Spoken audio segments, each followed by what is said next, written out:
किसी गांव में एक बौद्ध भिक्षु का बहुत बड़ा आश्रम था। हजारों शिष्य उस बौद्ध भिक्षु से दूर दूर से ज्ञान ग्रहण करने के लिए आते थे। एक बार उनके पास एक ऐसा शिष्य पहुंचा जो बहुत बोलता था, हमेशा बोलता ही रहता था। जब वो गांव में भिक्षा लेने के लिए जाता तो हर घर से एक नई कहानी लेकर आता और आश्रम पहुंचकर दूसरे शिष्यों को वो कहानी सुनाने लगता। मौका मिलते ही एक शिष्य की दूसरे से बुराई करता, चुगली करता और दूसरों के सामने अच्छा बनने का प्रयास करता। खुद के मुंह से खुद की ही तारीफ करने लगता और हमेशा ही खुद को गुरु के सामने सबसे बुद्धिमान और उत्तम साबित करने का प्रयास करता। वो खुद को दूसरे शिष्यों से अलग और श्रेष्ठ मानता था। उसका कहना था कि मैं एक अमीर घर का बालक हूँ, अगर मैं चाहता तो एक आरामदायक और सुविधाओं से भरा जीवन जी सकता था, लेकिन मैं वो सब छोड़कर यहाँ आ गया क्योंकि मुझे सत्य की खोज करनी थी, खुद को जानना था, जीवन को जानना था। इसीलिए मेरा त्याग तुम सबसे बड़ा है। एक दिन गुरु ने आश्रम के सभी शिष्यों को बुलाकर कहा, आप सभी को अगले 1 माह के लिए कोई ना कोई संकल्प लेना है। इससे आपकी संकल्प शक्ति मजबूत होगी और आप में आत्मविश्वास का संचार होगा। आप सभी अपने सामर्थ्य और अपनी हिम्मत के अनुसार कोई भी संकल्प ले सकते हैं और यदि 1 माह से पूर्व आप में से जिसका भी संकल्प टूटता जाएगा वो अपनी पुरानी दिनचर्या में वापस आ जाएंगे।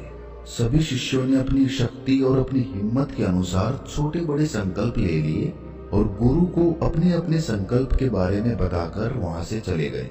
लेकिन वो शिष्य जो खुद को सबसे अलग और सबसे बड़ा दिखाना चाहता था, वो सीधे गुरु की कुटिया में पहुंच गया और बोला कि गुरुजी, मैं कोई छोटा मोटा संकल्प नहीं लेना चाहता, बल्कि खुद की भांति कोई महान और बड़ा संकल्प लेना चाहता हूँ।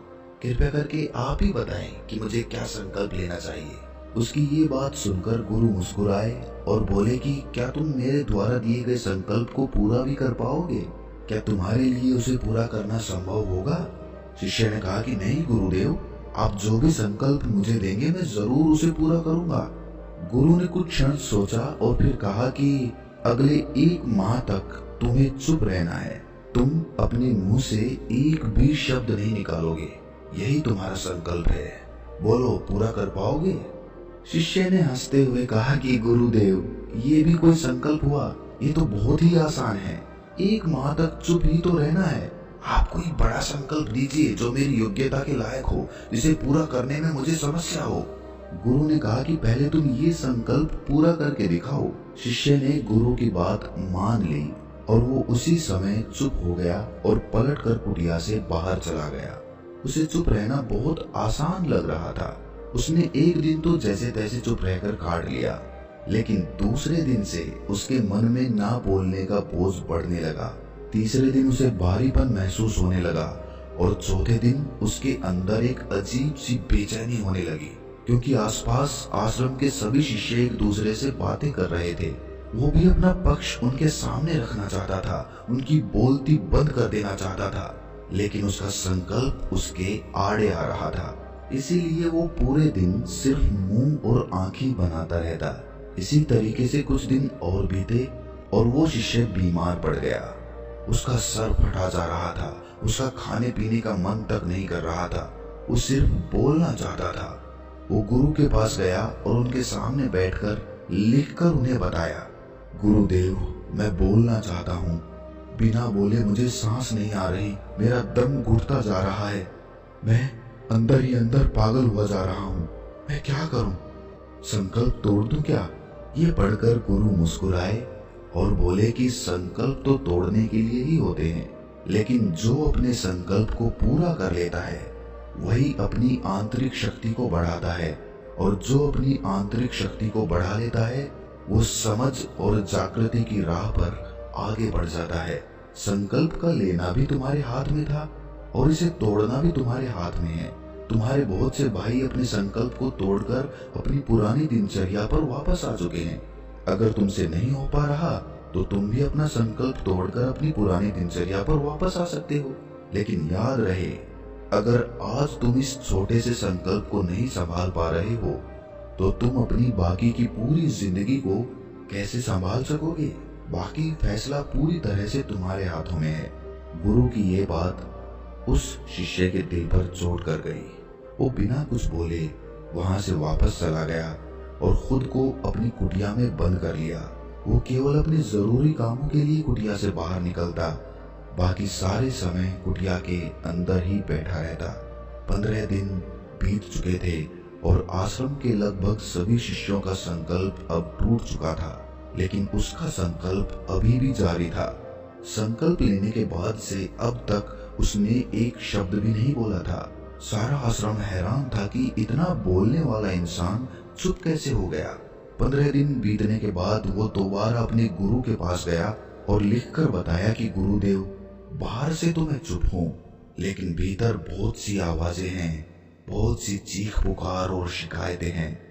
मैं अंदर ही अंदर बात करता रहता हूँ। मेरा मन तरह तरह के प्रश्न पूछता रहता है और मैं बाहर से जितना मौन हूँ, भीतर से उतने ही शोर शराबे से भरा हुआ हूँ। क्या इस तरह से मेरा संकल्प अभी भी जारी है?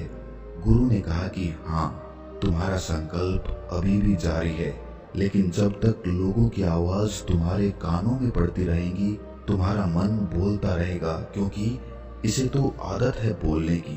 तुम भले ही बाहर से चुप रहो, लेकिन तुम अंदर ही अंदर बोलते रहोगे। तुम्हें इन बातों से, इन आवाजों से दूर जाना पड़ेगा।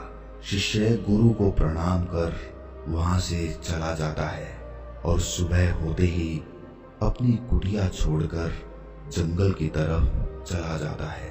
कई दिन बीत जाते हैं, संकल्प का समय भी पूरा हो जाता है, लेकिन शिष्य लौटकर कभी नहीं आता। आश्रम में सभी को डर था कि कहीं जंगली जानवरों ने उसे अपना निवाला तो नहीं बना लिया। इस बीच उसे ढूंढने की भी बहुत कोशिश की गई, लेकिन वो कहीं नहीं मिला। सभी गुरु भाइयों ने मान लिया कि जंगली जानवरों ने उसे अपना शिकार बना लिया है, लेकिन गुरु को ऐसा नहीं लगता था। एक दिन आश्रम का एक दूसरा शिष्य गुरु के पास आया और बोला कि गुरुदेव, हमारे उस अधिक बोलने वाले भाई के साथ क्या हुआ होगा? क्या जानवरों ने उसे मार दिया होगा? गुरु ने कहा कि हो सकता है कि जानवरों ने उसे अपना शिकार बना लिया हो, लेकिन उसके ना लौटने की एक दूसरी वजह भी हो सकती है। शायद उसे वो मिल गया है जिसके लिए वो गया था। फिर शिष्य ने पूछा कि गुरुदेव, क्या ज्यादा बोलना इतना हानिकारक हो सकता है? गुरु ने कहा कि इंसान के जीवन के बहुत सारे दुखों में से एक दुख ये भी है कि वो कभी चुप नहीं रह सकता, हमेशा कुछ ना कुछ बोलता ही रहता है। सिर्फ हमारे बोलने के कारण हमारे आधे से ज्यादा दुख पैदा होते हैं। परिवार के अधिकतर झगड़ों की वजह हमारा बेमतलब बोलना ही होता है। हम में से कोई भी चुप रहना ही नहीं चाहता। हम बस सामने वाले को अपने मन की सारी बातें सुना देना चाहते हैं, फिर चाहे सामने वाला उसे सुनना चाहे भी नहीं। और इसी तरीके से हम बेमतलब की बातें बोलते रहते हैं और अपने अंदर दूसरों की बेमतलब की बातें भरते रहते हैं और जिंदगी भर यही चलता रहता है। लेकिन इस नासमझी में हमें अपना समय, अपना जीवन, अपनी समझ और सबसे महत्वपूर्ण वो कीमती पल जो जिए जा सकते हैं, जिनको अनुभव किया जा सकता है, जिनमें आनंद की प्राप्ति हो सकती है, ये सब हम खो देते हैं। लेकिन इसके बदले हमें मिलता क्या है? कुछ नहीं, सब व्यर्थ और बर्बाद हो जाता है। इस पागलपन में हमने कितने कीमती पलों को खो दिया, इसका एहसास केवल कुछ ही लोगों को हो पाता है। बाकी लोग जैसे उन्हें अपने आने का ही पता नहीं, खुद के बारे में वो जानते ही नहीं, उसी तरह उन्हें अपने जाने का कभी पता नहीं चल पाता। वो खुद की कभी खोज नहीं कर पाते। शिष्य ने पूछा तो गुरुदेव, फिर इसका समाधान क्या है? गुरु ने कहा कि पूरी जागरूकता के साथ अपने विचारों को देखना, यही एकमात्र तरीका है। सारी मानसिक समस्याओं का वर्तमान में रहकर चिंतन करना, पूरी जागरूकता के साथ अपना काम करना जिंदगी में चमत्कारिक बदलाव ला देता है। कुछ लोग हमेशा चिंता करते रहते हैं, लेकिन चिंता की जगह उन्हें चिंतन करना चाहिए। चिंतन करने से ही आदमी अपने आंतरिक स्वरूप को पहचान पाता है। उसके बाद वो शिष्य गुरु से अपने प्रश्नों का उत्तर पाकर उनको प्रणाम करके वहां से चला जाता है। ज्यादा बोलने वाले शिष्य को आश्रम छोड़कर गए हुए 3 महीने का समय बीत चुका था, लेकिन उसकी कोई खबर नहीं थी। अब तक तो सभी गुरु भाइयों ने उसके वापस लौटने की उम्मीद भी छोड़ दी थी, लेकिन एक दिन वो आश्रम में वापस लौट आता है। उसे देखकर सभी के आश्चर्य और खुशी का ठिकाना ना रहा। लेकिन अब वो नहीं था जो यहाँ से गया था, वो कुछ और बनकर वापस आया था। उसके अंदर एक गजब का बदलाव महसूस किया जा सकता था। उसके चेहरे पर एक गजब का ठहराव और आंखों में बड़ी शांति थी। आश्रम में पहुंचते ही सभी गुरु भाइयों ने उसे चारों तरफ से घेर लिया और बातें करने लगे। वो भी अपने गुरु भाइयों से बात करने लगा। उससे बात करने वाले शिष्यों ने अनुभव किया कि अब वो पहले जैसा उतावला और बातूनी नहीं रह गया था। उसके मुंह से एक एक शब्द बहुत ही सुलझे हुए और मधुरता के साथ निकल रहे थे। थोड़ी देर तक गुरु भाइयों से बात करने के बाद वो सीधा गुरु की तरफ चला गया। उसने गुरु के चरण स्पर्श किए और कहा कि गुरुदेव, क्या मैं अब भी मौन हूँ? क्या अभी भी मेरा संकल्प जारी है? गुरु ने कुछ देर तक शिष्य की आंखों में बड़े ध्यान से देखा और फिर कहा कि हाँ, तुम अब भी मौन हो। तुम्हारे मुंह से एक भी शब्द नहीं निकल रहा और तुम्हारा संकल्प अभी भी जारी है। शिष्य ने कहा कि गुरुदेव, जब मैं आश्रम से गया था तो मैं मुंह से तो चुप था, लेकिन मेरे अंदर बहुत सी आवाजें थी। मन में बहुत से प्रश्न थे जो बंद ही नहीं हो रहे थे। मैं जंगल तो चला गया इस उम्मीद से कि मुझे वहां शांति मिलेगी और मेरे मन की बकबक कम हो जाएगी, लेकिन मैं जितना एकांत में जाता गया, मेरे अंदर की आवाज उतनी ही तेज होती गई। मेरे भीतर की पुरानी से पुरानी आवाज मुझे सुनाई देने लगी। तब कहीं जाकर मैंने महसूस किया कि मैं कितना गलत कर रहा था। जब मैं अपने परिवार वालों, दोस्तों या फिर गुरु भाइयों को बुरा भला कहता था तो उस समय मुझे लगता था कि मैं सही कर रहा हूँ। जब मैं गुरु भाइयों की एक दूसरे से चुगली करता था, उनका मजाक बनाता था, तब मुझे यही लगता था कि मैं उनसे बेहतर हूँ और मैं सही कर रहा हूँ। मैंने पहली बार महसूस किया कि मैं कितना गलत बोलता था। काफी दिनों तक ये आवाजें, ये शिकायतें मेरे अंदर चलती रही, लेकिन धीरे धीरे करके एक दिन ये सारी आवाजें मेरे अंदर से समाप्त हो गईं। अब मैं भीतर से भी मौन हो गया। उस घने जंगल में बाहर से बोलने वाला कोई नहीं था और भीतर कोई आवाज बची ही नहीं थी।